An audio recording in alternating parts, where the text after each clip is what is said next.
my dad was one of the first after World War II to introduce some of the what we call chemicals into agriculture: pesticides, herbicides, insecticides, broadened base of fertilizer use, nitrogen, especially on small grains.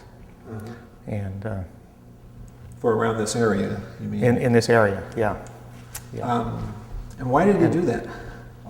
That's what they taught him at his short courses that he went to at the university on the GI Bill following the war, and looked at that, all the stuff it was supposed to do.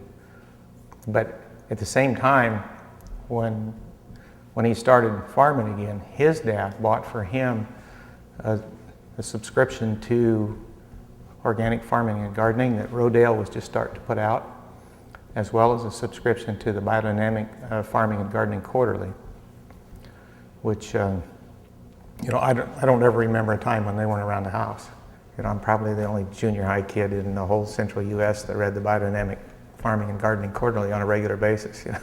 So that was just part of my background. And then by the time they had moved here, although he was still using some of those materials and stuff, he was starting to shift his whole thinking about and starting to convert some of the farm then to looking at using some of those organic management practices. Dad's probably a little better observer of what's going on around him than most people.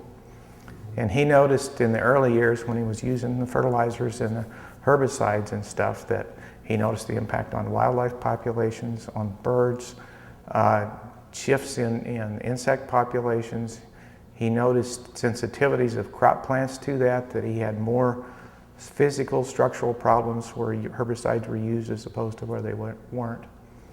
And so those things, and he thought, if I'm getting all of this, they're telling me this stuff only affects the target, but I'm seeing that it doesn't. And that can't be the right way to go forward. It's just going to continue to get you in trouble.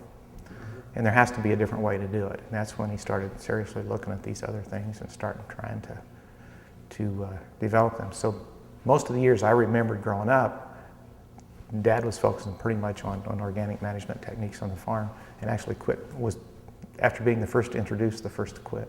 Yeah, okay, interesting, wow. Public rumors around the community both times was that he was crazy, but anyway. Tell me more about that.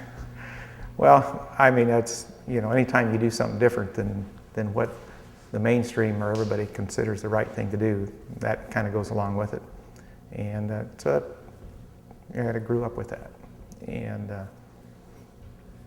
so that has a big impact.